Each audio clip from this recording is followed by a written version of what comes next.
world's premier GCC destination. Realizing this ambition requires states to lead from the front. Andhra Pradesh was the first, in fact, among the first states to notify the GCC policy, paving the way for deeper industry-government collaboration.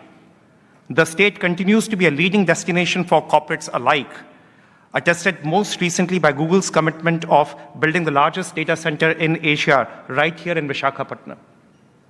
Today's summit is about advancing this vision, unlocking opportunities, identifying the friction points, and enabling a cohesive environment where GCCs can continue to deliver direct, indirect, and induced contribution at scale to India's economy.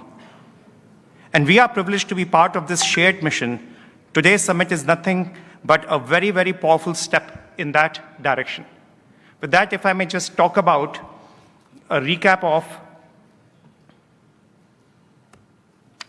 the contours of the national GCC policy. And allow me to read the statement of our strategic vision verbatim. It has taken a lot of effort among the GCC leaders working very closely with the finance minister and various stakeholders to chisel this statement that captures the boldness of India's vision towards GCCs. To drive bold, inclusive, and broad-based economic development by positioning GCCs as strategic contributors to national growth and enabling a ripple effect of innovation by leveraging artificial intelligence and emerging technologies, employment, and investment across key allied areas through India's market access.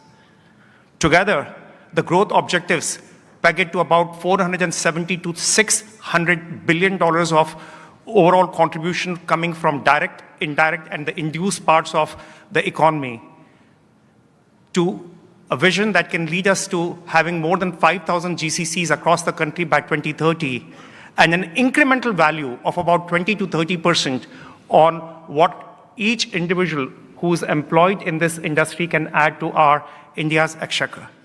That will come through having a very high focus on priority areas that cut across BFSI, consumer goods, TMT, electronics, manufacturing, healthcare, automotive, and manufacturing industries. When you look at the intersectionality of what is going on in the world through emerging technologies of cloud computing, quantum computing, artificial intelligence, cybersecurity, and you frame that there are trillions of dollars that enterprises around the world are going to invest in this, there is no other country that can provide the talent, the digital talent that our country offers at scale than India. And in there was the framework of the national GCC policy that we had rolled out that had the vision that I just mentioned, aligned to the critical success factors that cut across the physical infrastructure, the digital infrastructure, the investments in Tier 1, and more importantly, the elevation of Tier 2 and Tier 3 cities across different states of the country. We heard from many states, including from Bihar, from Andhra Pradesh, and from Kerala earlier today.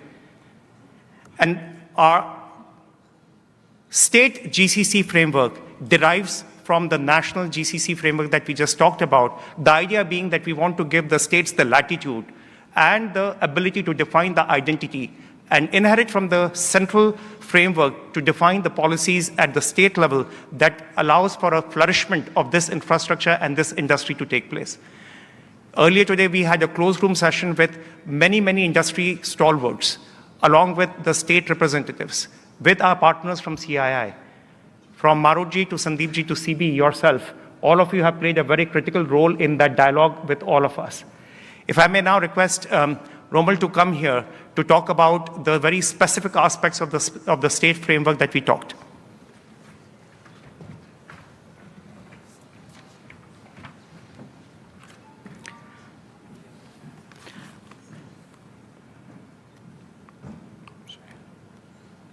I think this isn't moving, but okay. I hope the slides will work. But Honorable Finance Minister, Honorable Chief Minister, ladies and gentlemen, I think GCC is probably one of the biggest opportunities for India, not just to drive. GCC has always been known as the back office, driving the back office, but today the kind of work that is being done is actually also the front office. So for us as India to capture the front office, mid office, and the back office this is probably the golden opportunity, and I'm really glad because Finance Minister, you took in the budget, and I think you clearly identified the potential of the 500, 600 billion. And also, Chief Minister, I should tell you something. You may remember this, but you started Deloitte in Hyderabad, and you will be happy to know that Deloitte has the largest office in the world in Hyderabad. So we do think that with the Finance Minister and Chief Minister, I think definitely, I think Andhra Pradesh will really become a beacon. But some key things, I think, which are critical for the success. First is clearly in terms of the workforce. Today, 68% of all skills are next generation skills. They are not the old skills. And I think that is important that we actually focus on that. Second is the employability of people coming from colleges is only 43%. That means just the graduation, just the degree may not help. Actually, the skills also will help. A key element in this entire thing is also about what kind of regional innovation and skill hubs are created to actually up the employability of people and ensuring that they don't have to travel to other cities. So I think that is a critical element as well. The second bit is the infrastructure.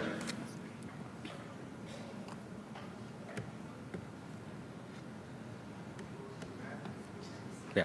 The second bit is really the infrastructure. I mean, we can create the best skills and people, but if you don't have the right infrastructure, whether it is in terms of digital connectivity, whether it is in terms of roads, whether it's in terms of airports, all of those are also critical for ensuring that people will actually come to tier 2, tier 3 cities as well. And one of the areas that we really believe is if you can create digital economic zones, which means creation of GCCs, creation of data centers, creation of startup innovation systems and academia, if you can create in one place.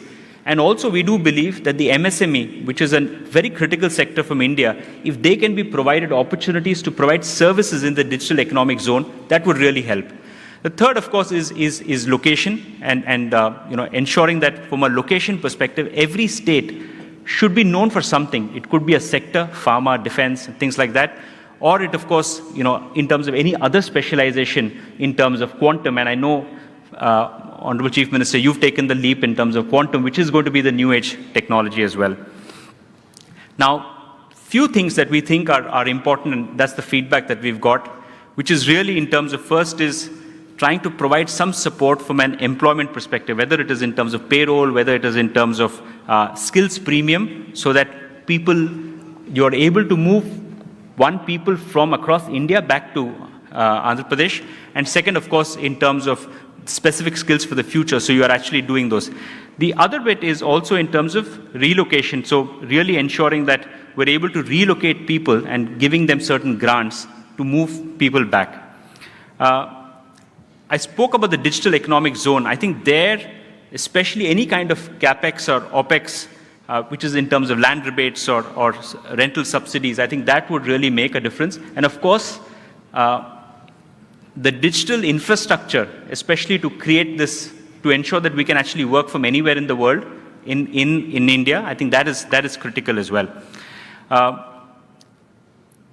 One important factor, and I think you've obviously done this before, is really the first mover advantage. So if companies that move in their sectors and we provide the first mover advantage, I think that will really help, and that will be a big multiplier. And of course, lastly is the regulatory framework to ensure that there's a single window clearance. It should not take too much time. So I think people coming in here, that should be very fast, including pre-cleared SOPs as such. And finally, in terms of the investment promotion, and I think there should be a strong investment promotion across the world, which is clearly identifying whom to target, which is one, firms with no GCC. So if you look at all the Fortune 500, Fortune 1000 companies, they should be a clear target. But one area that we are seeing is the mid-market companies are actually growing at a faster rate. They're growing at 39% vis-a-vis the large companies, which are growing at 12% for GCC. So that's clearly an area where the focus should be.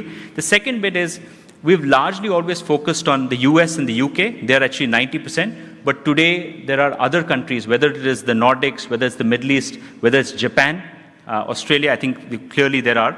And third, of course, is to clearly have campaigns. But once we have attracted GCCs into the country. I think it's important also to do the facilitation. So important to the landing support so that they can come easily into the country. They can have a single window for approval, and then of course have an investment aftercare. Because we also see that not all GCCs, if they have to be successful, probably have to be at least 3,000 to 4,000 people.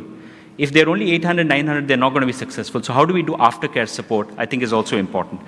And finally, to ensure all of this, it's important to have a governance framework, and we've based it on what we've done at the national level as well. So really having a GCC council, which has an interministerial group, because many ministries are required to actually make this actually happen. Clearly have some support cells, whether it is in terms of investment promotion cell, whether it is in terms of the talent, the infrastructure cell, the ease of doing business cell, and of course the innovation support cell. And that's one important area of innovation, to bring in innovation and not just do what has been always been doing. And of course clearly have advisory groups, because the interministerial group along with the industry and academia, I think will be very important. So as I said, this is probably a pivotal moment in India, where I think with the kind of focus that we actually have, there is nobody else in the world can match us. But we have to seize the moment, and we have to go 5, 10 times and not be happy with 1 or 2 times. Thank you very much. Thank you, Gunjan. Thank you, Romal, for that quick update. Ladies and gentlemen, a pleasure and honor now to request and invite Shri Chandrababu Naidu Garu, the Honorable Chief Minister of Andhra Pradesh, to please address us.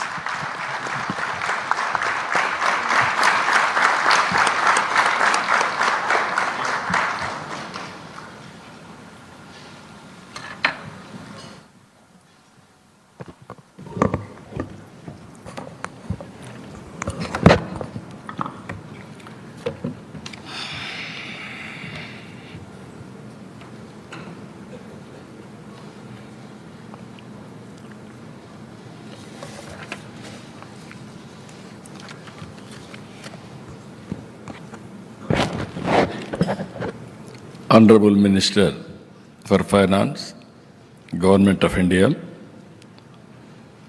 Srimati Nirmala Sitharaman Garu, respected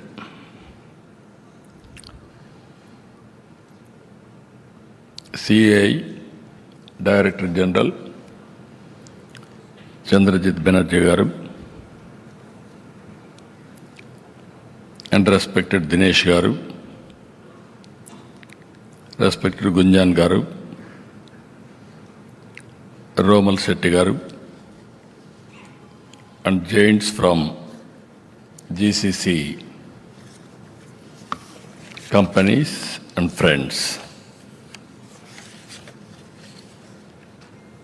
First of all, just now, our Banerjee has rightly mentioned, we have to appreciate Honorable Minister of Finance. Revolutionary reform, that is GST reforms. It is a game changer now. One is to do business, and at the same time, even customers, last mile. Always, from regulation, now we are going different approach. Majority of you are aware here. I had a very good equation from CAI. When there is no takers, I was only the person who will talk about business. That is our association from the beginning, not now, for the last 30 years. By seeing all of you now, we got so much of confidence. So many youngsters have come into different business areas. You are all Visakhapatnam, beautiful place. Even women entrepreneurs are more here. Visakhapatnam is one city. Women's safety, Visakhapatnam is number 1 in the recent survey. That is the safest place, I can say here. And also people are also very good. And also you are seeing nowhere you will find this type of place. One is sea, opposite to that, beautiful hills. And also, apart from all these things, people are very good. Hospitality is extraordinary. Even don't go without taking Araku coffee, organic coffee to stimulate your brains. That is another area now. So with all these things, I have seen everything in this country. 91 economic reforms. After economic reforms, even I am proud to say here, P.V. Narasimha Rao started economic reforms. I am proud to say here in this place, even he is from Telugu Bidda, from this place, from combined Andhra Pradesh. And also, I started second generation reforms. Now I am very happy for the last 7 years. Our finance minister is taking country to forward. I am very proud. She belongs to from Andhra again. Born in Tamil Nadu, but she is from Andhra now. I can claim proudly she is from Andhra only. And also, always I am saying, right time, right leader at right place, that is Narendra Modi ji. Today is his 75th birthday. We have to appreciate him and wish him all the best. With all of you has to participate that. He is a big asset for the nation. I am very confident. With my long standing in politics, I have seen so many leaders. When I started my career as Chief Minister first time, nobody used to understand what is technology. That is where I am having a right to demand all of you to start GCC in Andhra Pradesh. Because of my first mover advantage, you are all here today. I am very proud of it. Why I am saying, I have seen so many countries at that time. India, we didn't move in that direction around 1991, only Bangalore, initial stage. Our communication sector was very, very primitive stage. Only two companies, BSNL, international connectivity, BSNL, domestic connectivity. Both are public sector. Some of you may remember lightning call we used to get after 10 days. In 1889, I promised in my constituency electronic exchange. My opponents criticized me, how can you get electronic exchange? There are no phones here. Only 20-30 phones at the time in entire constituency. Again, when I spoke about cell phone, all politicians used to criticize me. There is no water, there is no power. Here is a man who is talking about cell phone. Who wants cell phone? Can cell phone will give food or shelter? Like that they used to criticize me. And also I used to work with successive prime ministers to deregulate telecommunication sector. They didn't understand, they didn't do it. Ultimately, credit goes to Vajpayee ji. First time, telecom sector was deregulated under his leadership. Not only the decision, so many infrastructure reforms he was implemented. Today, our people are talking about roads. At that time, no proper roads also. Then PPP model, Golden Quadrilateral Road has come. That is how we moved. Then even today, that is where I am demanding from you, myself and at that time the finance minister, the then finance minister, Jaswant Singh, we gave a report to Prime Minister. On the basis of that, deregulation has come. One information for this thing, nobody used to come for building infrastructure companies and telecommunication. First time I met Dhirubhai Ambani. I requested him. Then I explained the analogy. If you start this company, lot of future. Then he said, I'm only a refinery man. I don't know technology. But by hearing you, it seems lot of opportunities. Give me 4 days time. I will come back to you. I went to Davos. I returned back. Then he gave a call. Yes, I'm inspired. I am prepared to spend $5 billion at that time. That was a big game changer. That is where he started Reliance Infocom. But again, here I wanted to make it very clear. Starting company is one, running company is one. That is where leadership.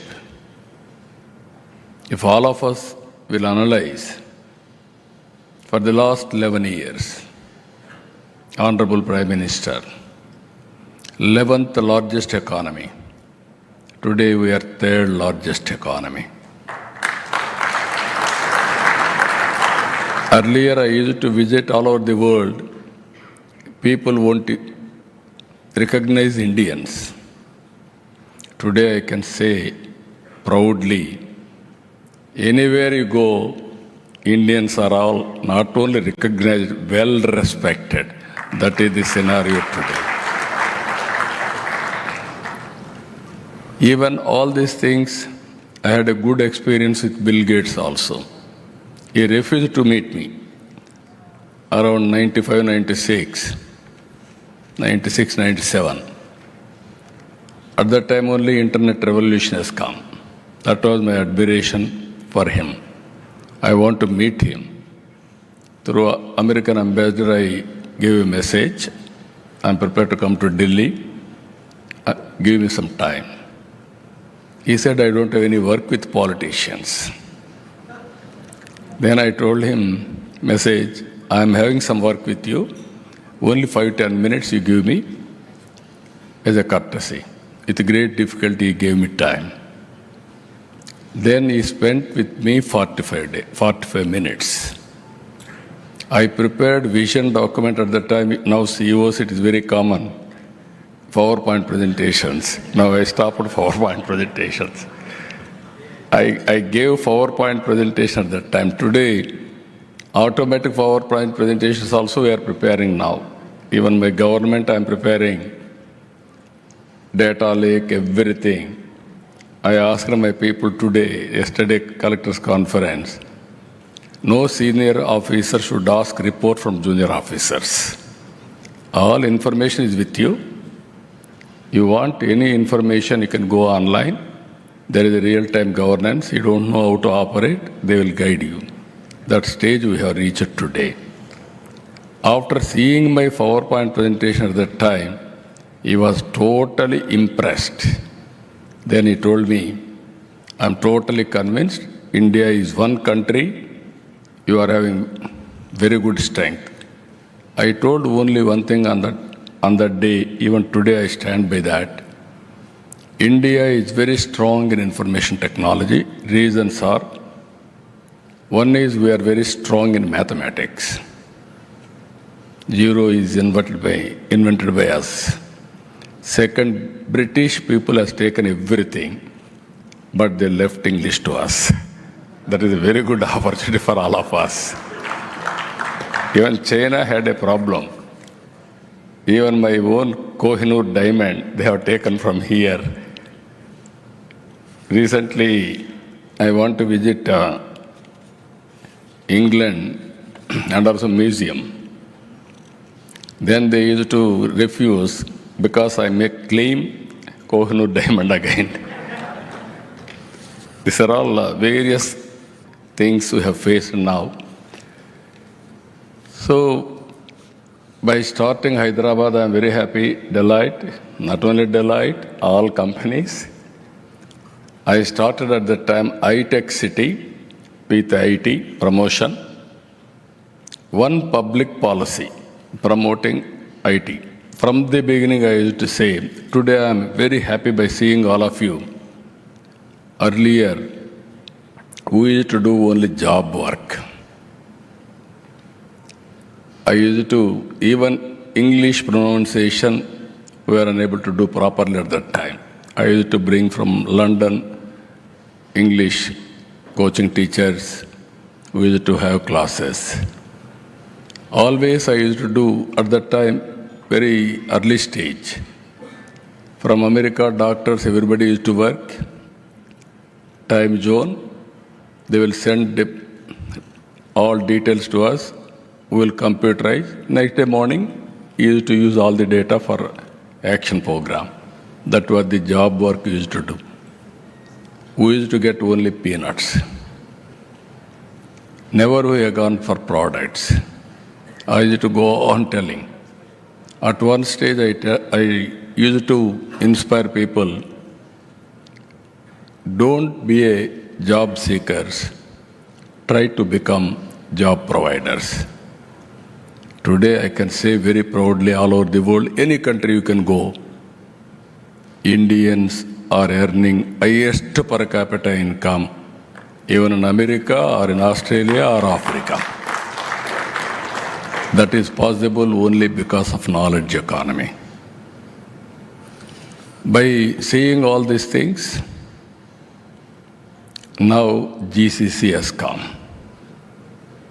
I don't have any doubt about it. GCC, India will lead, not only lead, will dominate. I can say proudly one day, even now, around, I don't know the figures, you have to give me figures, but most of the work on GCC are being done from India, if I am right. Because every 4 IT professionals, one is Indian. Among Indians, out of 4, one is from Telugu community. That is our strength from the beginning. So with all these things, we are having very ambitious plan. Banerjee knows me, even CA knows me. Wealth creation, we need good public policies. Government of India is very keen to make India number 1. There is no compromise, provided all of us will work together.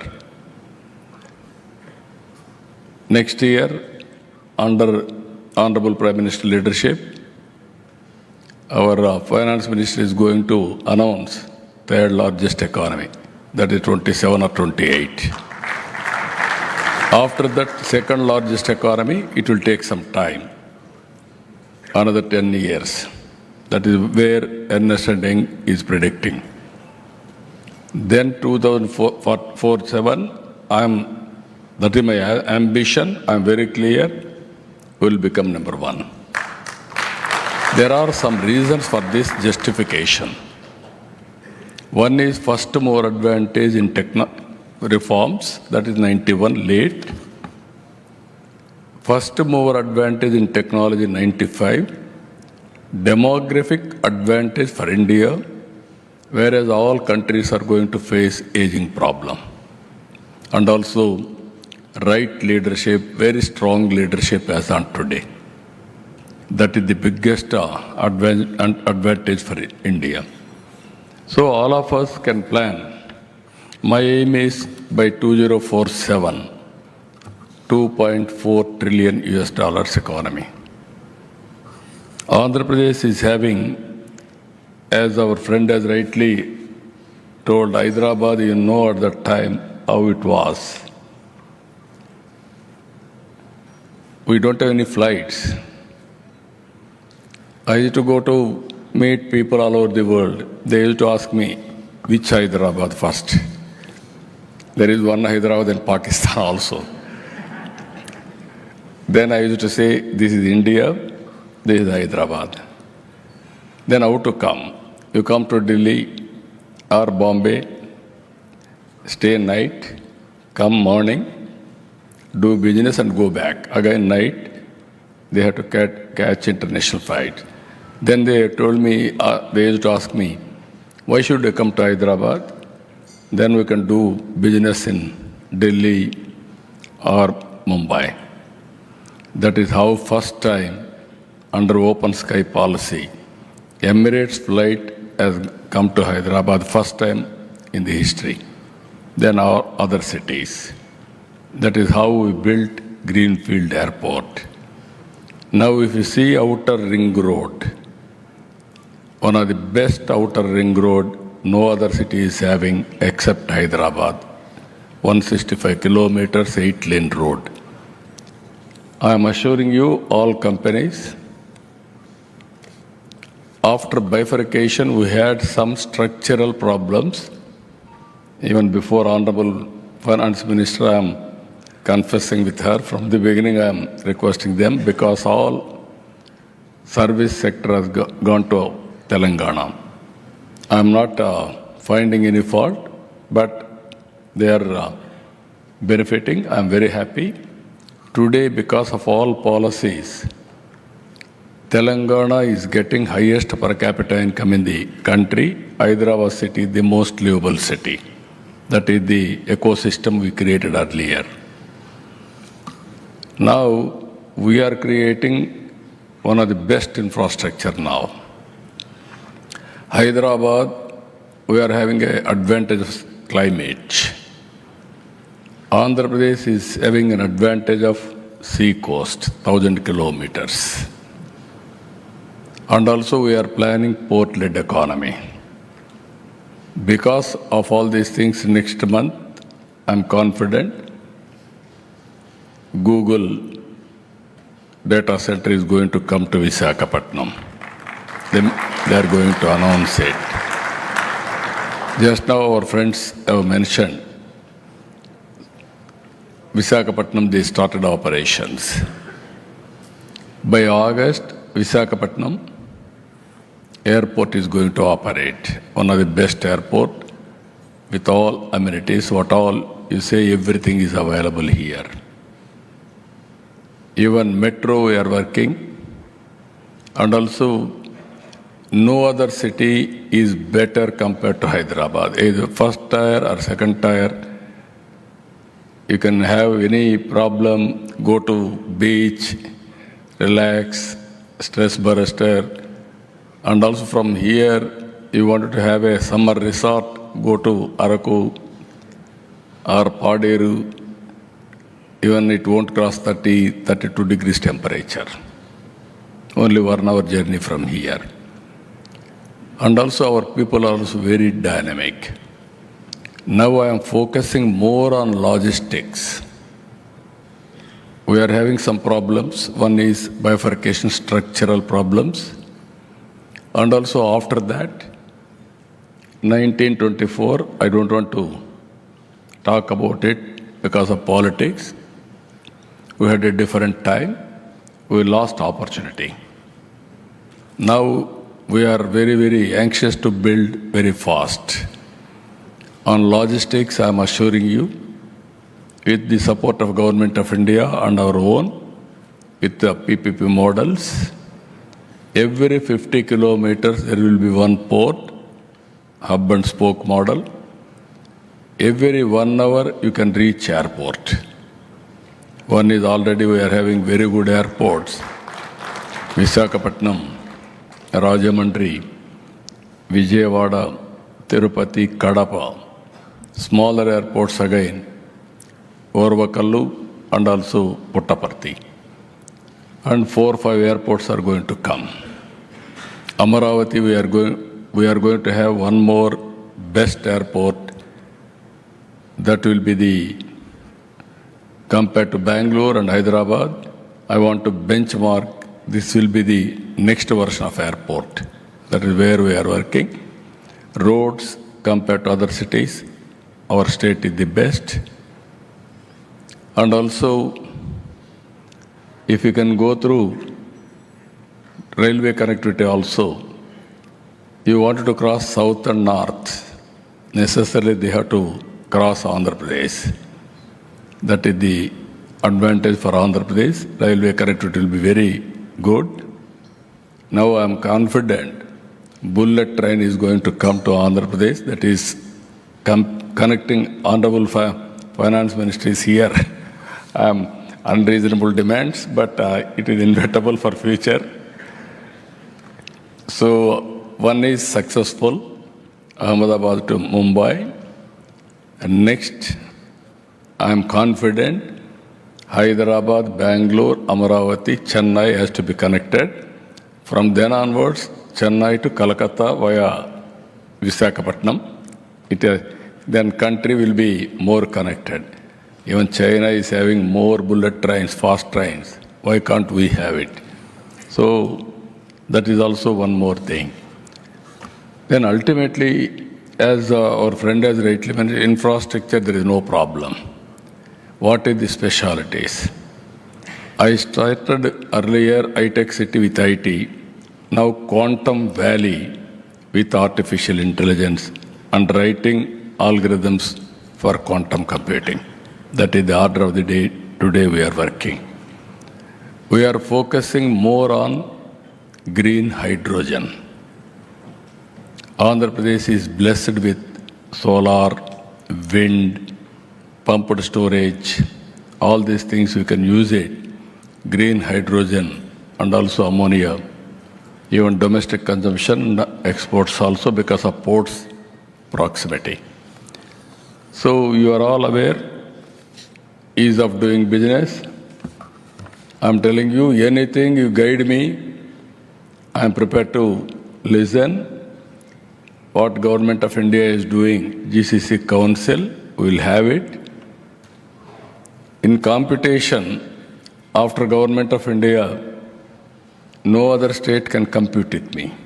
I'm assuring that. That is how ISB in Hyderabad, how I competed, and I got it.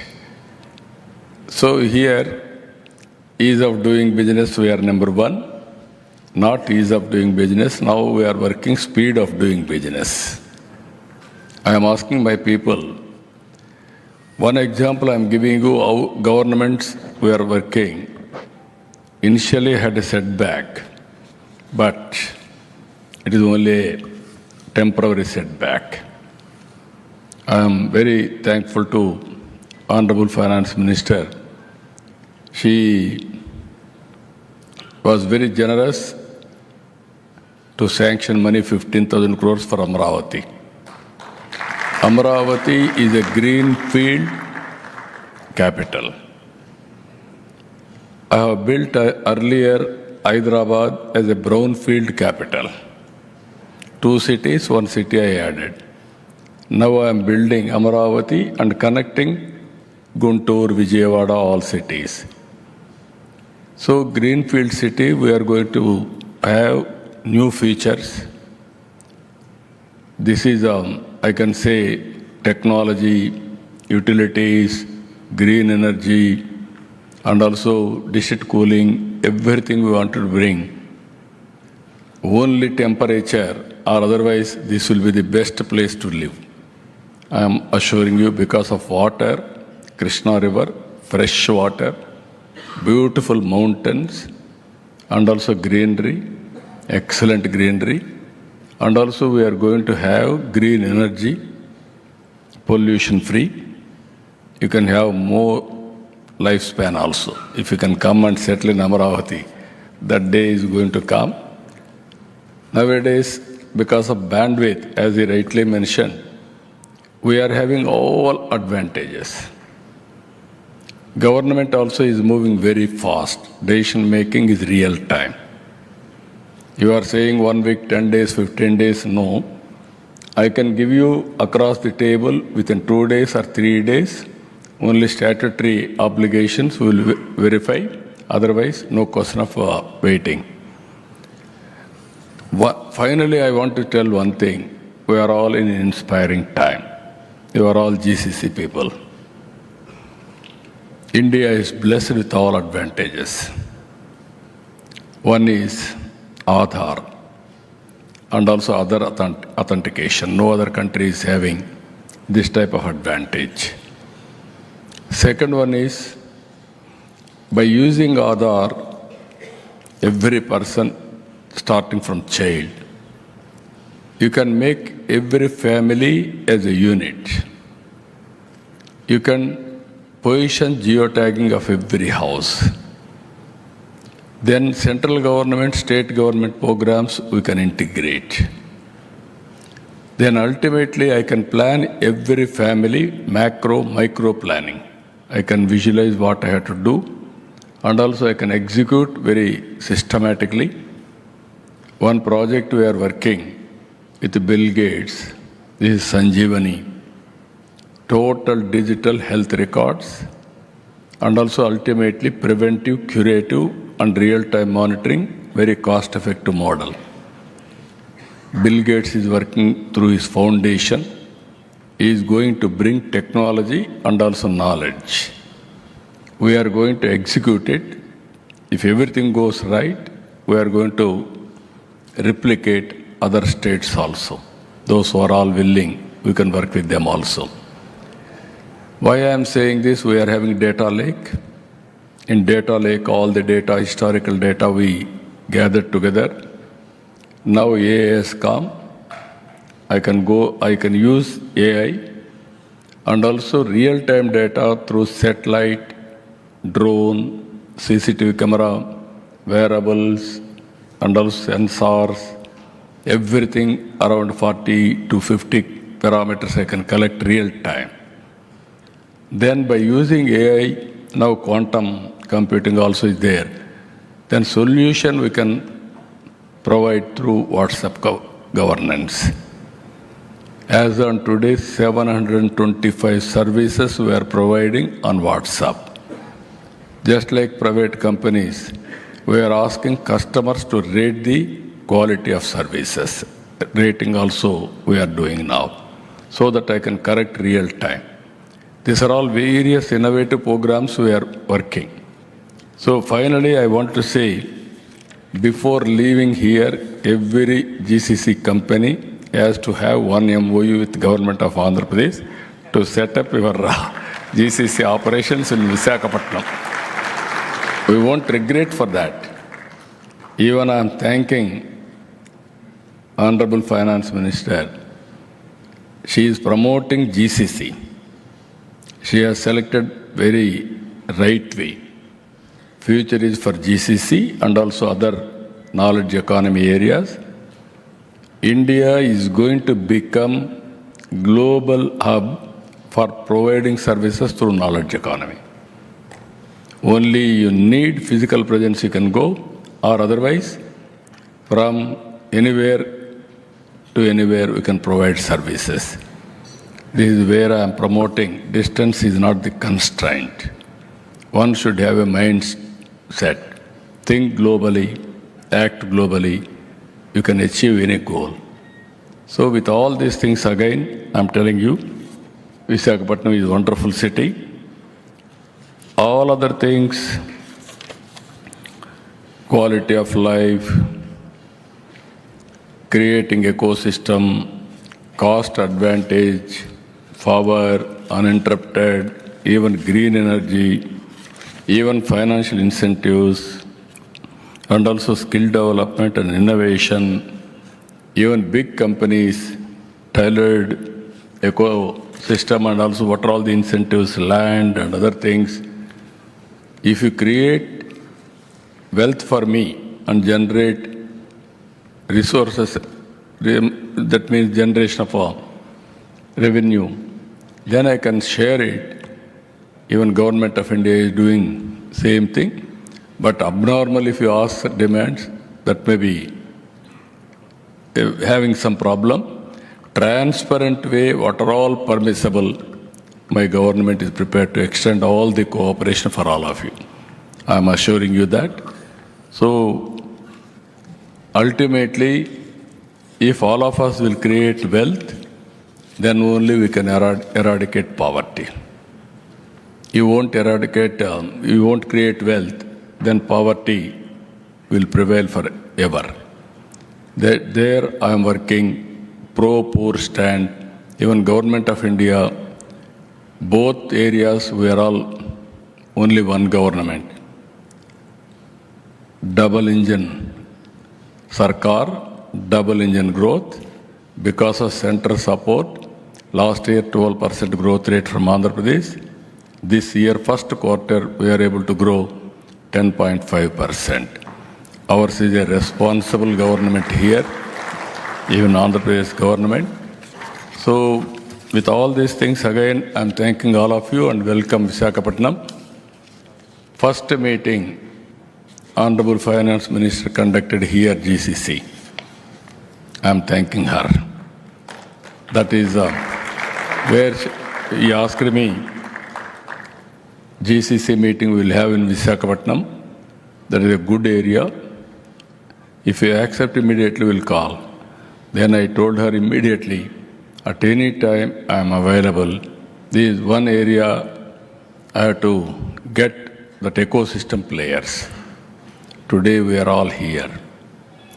Earlier I started one family, one IT professional. Today I am talking one family, one entrepreneur. There I am building Ratan Tata Innovation Hub. Tata Group is going to lead that center. Government is going to support. Knowledge partner IIT Chennai and also local university, they are joining. We are bringing venture capital and also mentoring experts and also banks, they are working with us. Visakhapatnam spoke model 1. This is headed by GMR, same Andhra University, knowledge partner. First time you see industry and academic institutions never we worked together. Here policy makers from government side, industry from industry side, and academic institutions, all of us are together, we are working. This is a win-win situation. Even another industry, Green Co, we are involving in Rajahmundry. Another is Mega is involving in Vijayawada. Another is Adani. We are asking them to involve in Tirupati.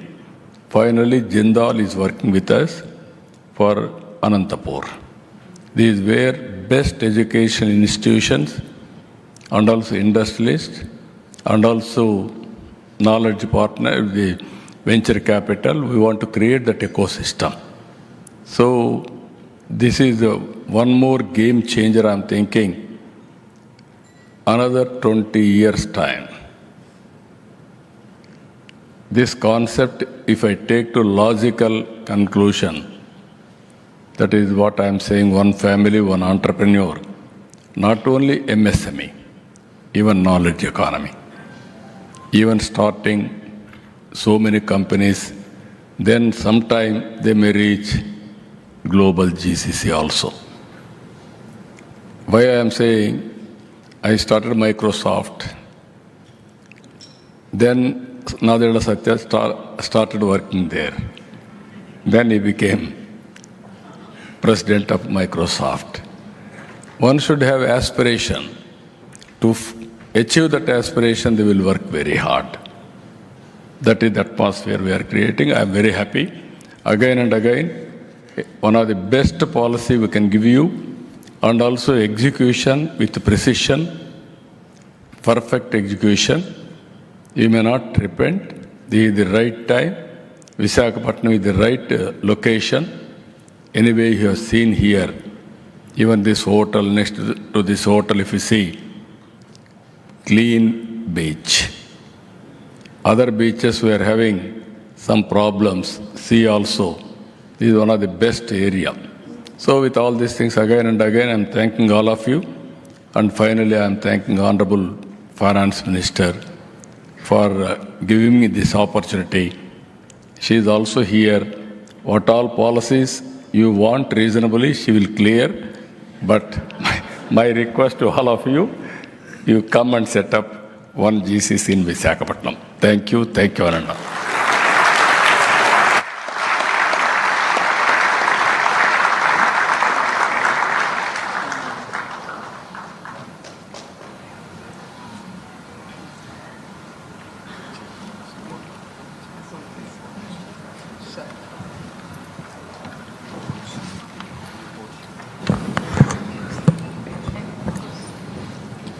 We now present the CII report on suggestions for a state framework for GCCs.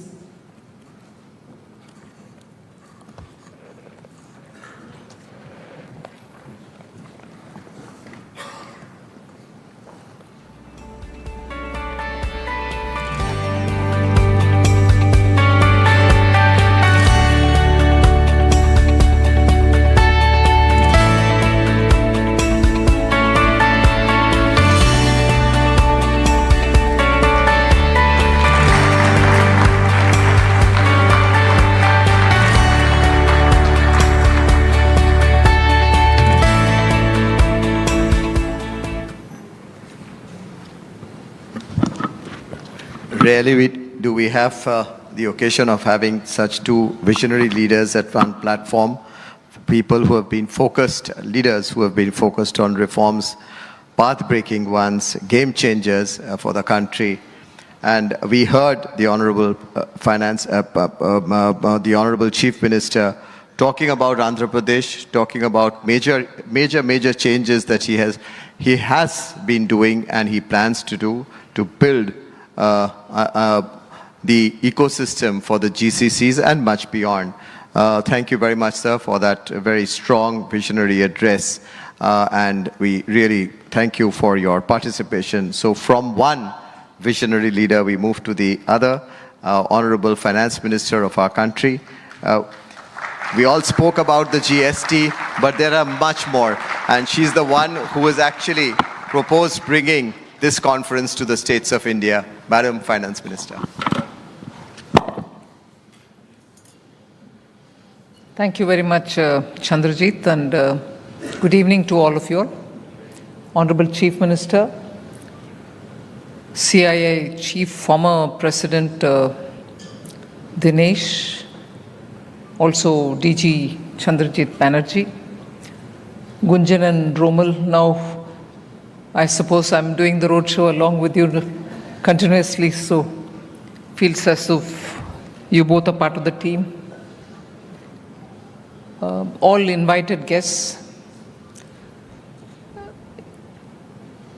Things are actually very speedily evolving, and we are meeting at a time when we are talking about how to take the GCC further in the country. It's not as if there are no GCCs at all, but there was this impressive statistics or one particular number which was thrown at me at some point in time, well before the budget of June 24, post the election, July 24 budget, that 50% of all the GCCs in the world are to be in India. And for the rest of them which are already outside of India, they are run by more than 50% Indians only. So if the rest of the GCCs outside of India had 100 people running them, 50 of them were Indians. So either way, almost now for 2 years, GCC has acquired an Indian flavor, and that's been going on with the same expectation and speed. So when we were talking in late June, preparing for the July budget, issues of GCC and how to promote GCC were all being discussed, but by which time it was apparent that this statistic was before us. That 50% will be in India and 50 which are outside are being manned by Indians. So there was a sense of urgency. We had to do something. Equally, there were voices saying, do you want a GCC? It's only going to be something very different from what was IT earlier. Now it's going to be called as GCC. But a bit more going into what made GCCs different from the earlier BPOs was that it had a space for research and furthering technology. It also gave opportunities for companies to do a further higher end research for greater innovation. So it was not just back offices. So the character of GCC itself had a built-in advantage for India in that you had the manpower, the human resources which are so with skill sets which are necessary for running a GCC. But also it was no longer the sweat labor that you're talking about. It required the knowledge component. And therefore, PM Modi was very convinced that we should have a policy approach, which will entice people to have the GCC coming to India rather than policy support need not necessarily be imagined as fiscal support, but we should create the right kind of environment. So we spent quite some time understanding how to go about it. And in that, the CII has been actively engaged and participating with the government. And I must thank them that they have kept the momentum up. So it led to, actually one led to the other. We reached a stage where we wanted to gather everybody who had any interest in GCC at one place at a national level meet, so that we understand where are their next moves going to be. And CII organized it in Delhi. I've actually participated in quite such meetings earlier from my days in commerce. And in fact, Andhra Pradesh at that time and Visakhapatnam at that time hosted 2 partnership summits, one after the other. In fact, being in commerce, I used to say, why should we redo in Andhra? Can we not go anywhere else? But the Chief Minister was very clear, you do it here, that's it. There was no, in that style, no need to go anywhere else, you come here, we'll do it. So it made it easy for us, we came here. And those were the initial days of, in fact, Araku coffee. I still mentally have that picture of Araku's stall, where the CM took me and said, come taste it, you'll know. And even as we talked about Araku coffee in that partnership summit, in my days in commerce between 14 and 17, I once visited Paris, and in Paris, the entrepreneur came and met me and said, look, I have opened in the high street of Paris, one of them, a stall. You must come and see. And I have given a good touch of how we trace and track the coffee from the plant to the plantation or the farmer, and from there get it to the streets of Paris. So it was very, very good marketing technique, and I was very attracted to the way in which he presented it. And one, of course, I had tasted it in a partnership summit, and one obviously understands what importance Araku has for all of us. And when I went and saw that high street shop in Paris, it was impressive, absolutely giving credit to the farmers, the tribes who are actually moving into an area which was not originally theirs. Whoever would have thought Chikmagalur would be competing with Araku sooner? Chikmagalur, the old and traditional coffee growing area. But no, the reason why I'm expanding on this is there's a complete record of what Chief Minister Andhra Pradesh has done in Hyderabad. In fact, it was not Hyderabad and Secunderabad. There was a third city which was the Cyberabad. Most of us used to call it like that. That was built, the outer ring road, many things. But today, in Andhra Pradesh, because it's necessary for us to understand as to why we are meeting here and what is the importance of meeting here. Today in Andhra Pradesh, I can count at least 3 frontier area foundations being laid. CM had announced already that quantum headquarter will be a quantum mission, which was part of my budget, 2 budgets earlier. The headquarters for quantum in India will be in Andhra Pradesh. It's the dream of the Chief Minister, and he's announced it. And he's also demarcated an area where he's going to create the necessary fundamental infrastructure for ensuring quantum emanates, or fountainhead of quantum would be here. Did he stop at that? No. He started also one another area where he's demarcated and getting the advantage of a national mission which has been here for a long time, Sriharikota. He's now started a center for space. Future research in space related matters will happen there. So that will be a fountainhead of space which we opened up in the 21 budget. In 2021 budget, Prime Minister Modi for the first time guided me to bring in the word privatization into the budget. India would never ever in government circles speak about privatization, disinvestment, strategic disinvestment, public sector. I'm not crowing about it. But leaders, if they have the courage of conviction, they say things not for the sake of it, but because it means a lot more for the people of India. If 91 you go on recalling for the reforms which opened up India, actually full opening didn't happen then. Yes, it was a major step, I grant that. But full opening took a decade more. Even now, capital account is not opened up, I grant that. But actual opening up of India took its own time. That in 21 budget, PM said, why should there be any sector reserved for government? Every sector should be allowed for private sector. Why can't private investors and private operators come into areas which we hold as a monopoly now?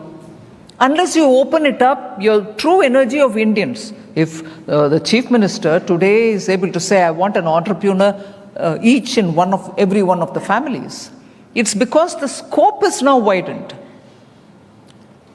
Space is opened up, 21 budget. We came up very clearly with a policy saying no one sector will be completely left in the hands of only government. The other way of putting it is, even strategically important sectors, government presence will surely be there, but even that will be opened for private. Because the question immediately was, what do you mean? Strategic sectors which are very critical to the national security, are you going to leave it only to the hands of the private sector? No. Prime Minister was clear. He said, strategic sectors which are important for the national security, government will be present. But it shall not shut door to the private sector. Why am I elaborating on this? That's when this public sector policy, opening up of every sector policy was announced in 2021 budget.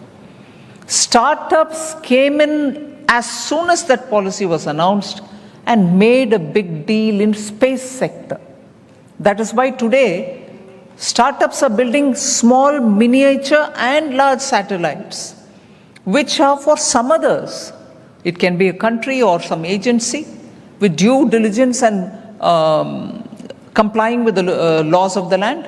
You're able to send the satellite for those parties. And that's become a commercial operation.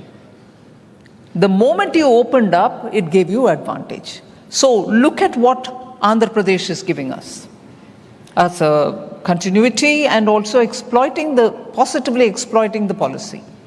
Quantum fountainhead, Andhra. Space, Sriharikota, and around it the ecosystem has been announced by the Honorable Chief Minister.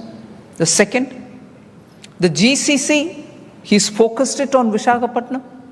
He's already made the announcement that Google is coming in with a data center here also in Visakhapatnam. Now, 4 things all related to the future of science, frontier of science, will emanate from here. And that's already the steps being taken are being openly announced. I would certainly add one with the indulgence of the Honorable Chief Minister is food and horticulture, which form the core of our food security. We can be anybody, anytime. And he was a bit apologetic about the weather of Andhra Pradesh. If Dubai, which is a complete desert, is not apologetic about what they're doing about future of science and technology, if Vietnam, the former Saigon, the Ho Chi Minh city, is not at all apologetic. It is sweaty, hot, humid, everything. Like you're in, and the latitude is also very much the same latitude of Tamil Nadu and Andhra Pradesh. So temperature-wise, even they are not blessed. But that's where entrepreneurship flourishes. So Andhra, not despite the climate, has already laid the foundation for 4 of it.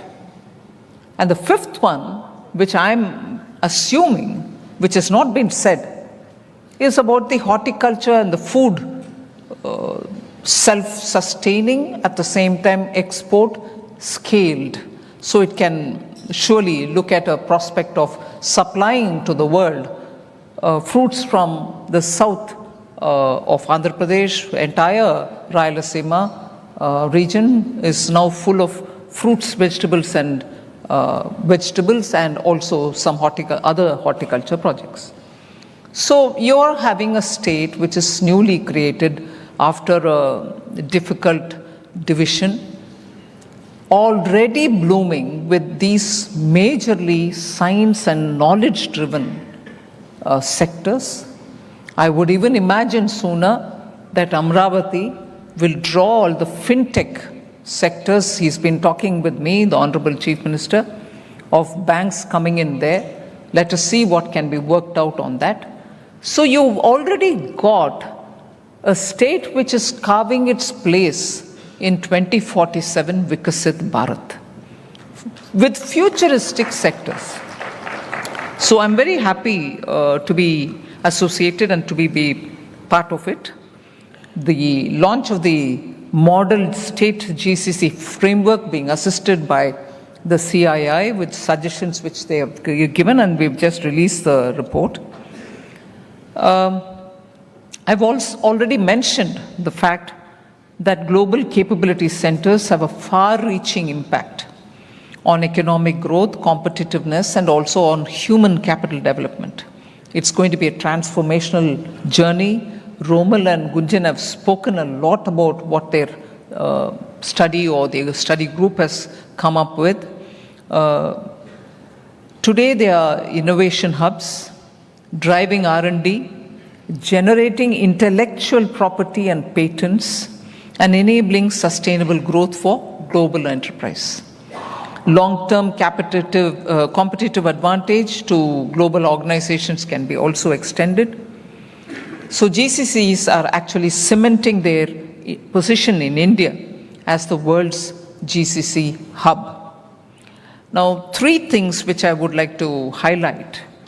They are pillars, if you want to call them so, or they are aligned pillars with the GCC world. Investments in physical and digital infrastructure is absolutely critical. So if GCCs can come and do their business, or in the future to even multiply their business, you need the governments, both the state and the central government. And what for? You need them because investments in physical and digital infrastructure is absolutely critical. Both the governments in Andhra and also Government of India will work towards strengthening it. I'll give you a bit more on it. The second pillar, I think, is the education and skilling of manpower.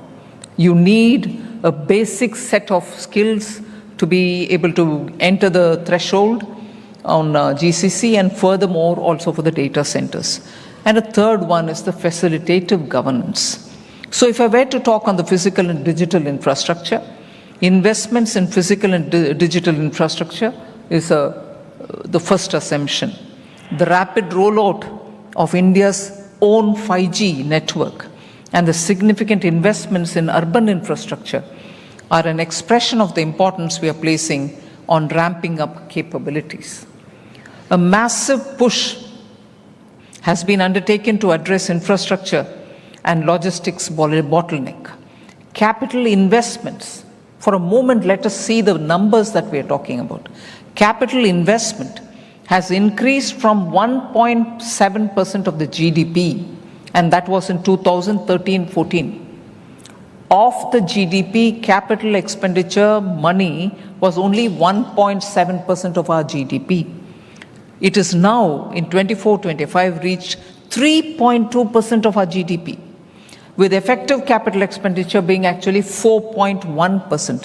When I say effective, I mean not just the central government's expenses, but also state governments putting their capital expenditure money into it. So 4.1% of our GDP is now completely going into capital asset creations. Over the last 11 years, 88 airports have been operationalized. 31,000 kilometers of new rail tracks have been laid. Metro networks expanded over fourfold. And port capacities have also doubled. And the national highway network extended by 60%.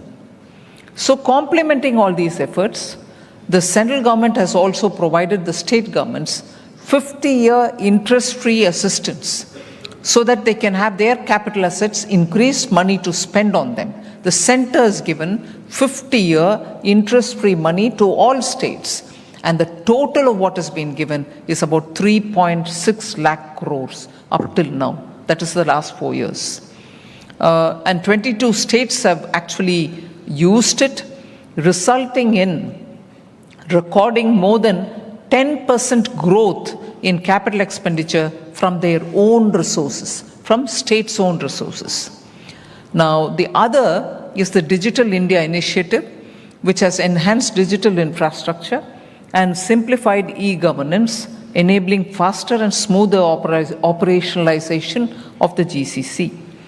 Reforms such as the introduction of Spice Plus, simplified pro forma for incorporating company electronically plus, that is Spice Plus, and the establishment of the processing accelerated corporate exit, which we call as CPACE, are creating more innovation and business-friendly environment. So that's my first pillar. The second pillar is education and skilling.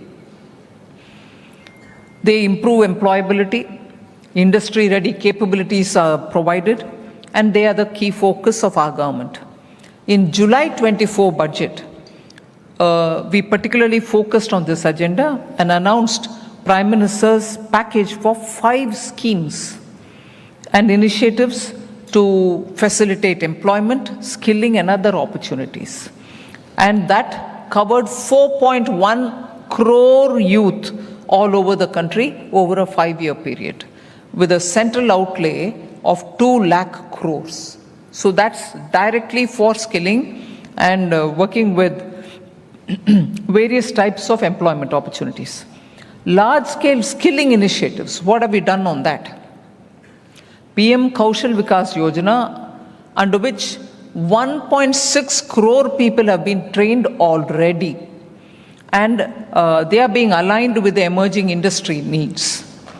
200 plus new age skill centers are also started. New age courses are being also approved, and the National Council for Vocational Education and Training, and 29 new age courses have also been added into the Craftsman Training Scheme in ITIs. Programs such as the PM Internship Scheme also provide opportunity for GCCs to tap into National Talent Pipeline. The CII, together with other associations, are also working with us on the PM Internship program. The pilot stages are over. Further, initiatives such as Research, Development and Innovation Scheme, the RDI scheme, with a corpus of 1 lakh crore, encourages the private sector to scale up. That's available for all in private sector, to scale up research development and also innovation. That's why it's called RDI scheme. 1 lakh crore has been provided for this. It's for every one of us to tap it. largely aims at sunrise domains and also strategic domains. The Pradhan Mantri Vikasit Bharat Rozgar Yojana is another one, which employment-linked incentive scheme has been recently rolled out. And what it means is any young person receiving their first employment opportunity in a private company will be given 15,000 rupees from the central government.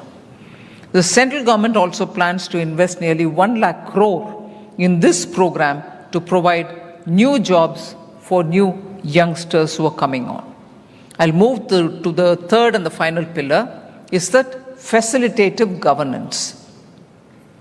Supportive regulatory measures such as ease of doing business, reforms that have been undertaken, simplified tax regulations, streamlined compliance norms for foreign entities, and also flexible labor laws have all been brought in, and a single window clearance mechanism have also been significantly reduced, have also reduced the cost and complexity of doing business. Reforms also have meant that liberalized FDI policies have come through.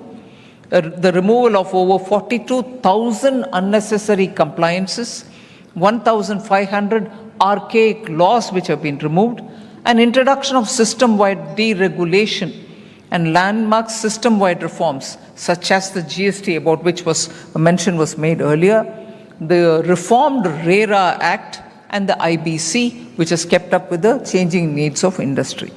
So also in taxation, we've given an expanded safe harbor rule for tax-related matters, and also improved transfer pricing assessment process and procedures, and they are further getting enhanced so that the competitiveness of India's tax regime for global businesses will be worked out.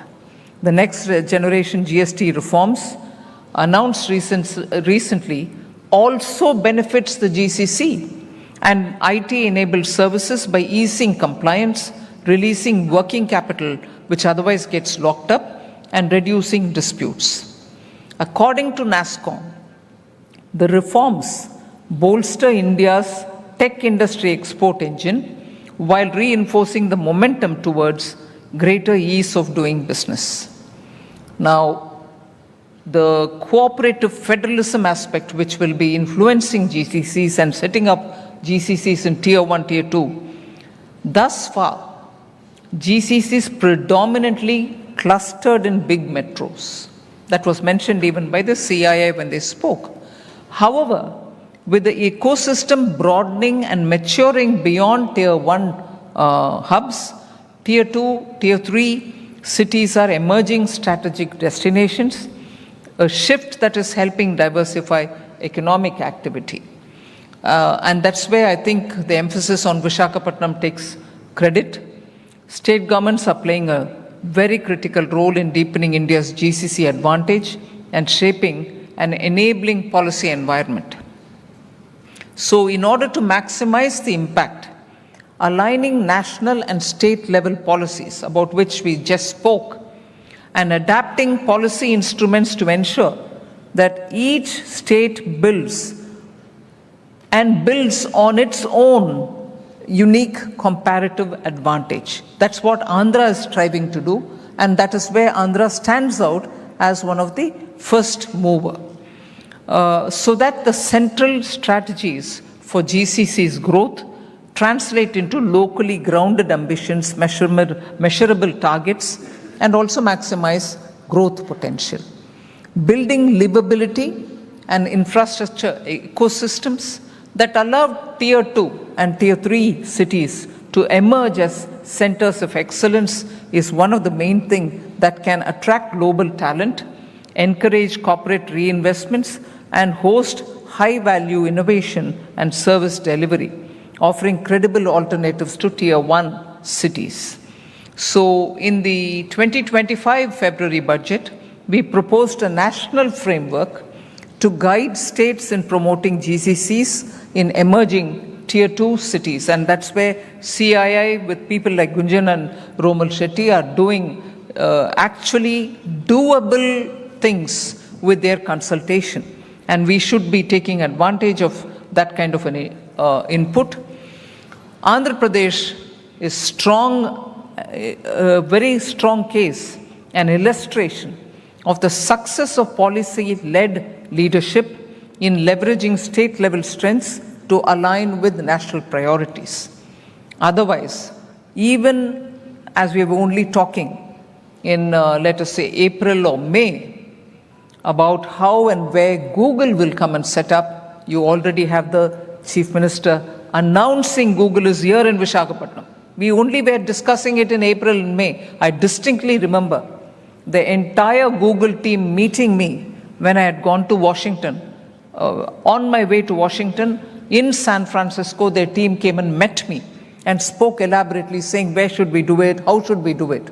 And here we are in early September with the Chief Minister saying they are going to be here.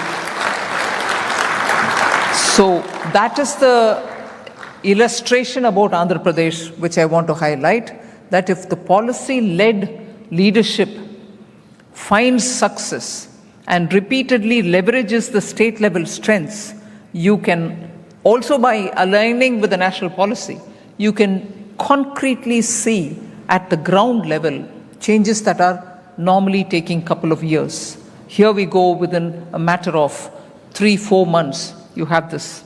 And again, it's a question of the large-scale data center. Semiconductor is another thing which is coming into Andhra, which is already announced. Single window clearances have made a lot of magic about the whole thing. They are like a magic wand. You just do it once and it's all over. And that's happening here.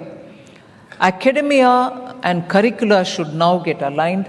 I would suggest it to the Chief Minister that other than the national curriculum which comes, for the kind of specialized frontier sector technology-related activity that we're doing here, we need our curriculum to reflect it. Government of India also has a land incentive for tech hub policy 4.0 to allocate land leases on concessional rates. That is also something which the industry can benefit from. So in all, not taking more of your time, the release of the model state GCC framework provides a clear roadmap for states to scale up their efforts, attract investments and build resilient ecosystems. By working together, center and state, industry associations like CII and global companies, we can ensure that India's GCC strength can be furthered and bring the broad-based and future-ready sector to benefit our people. And finally, this will not only consolidate India's leadership in the GCC landscape, but also create new opportunities for innovation, job creation, and inclusive regional development, contributing eventually towards Vikasit Bharat 2047. So thank you for giving me this opportunity.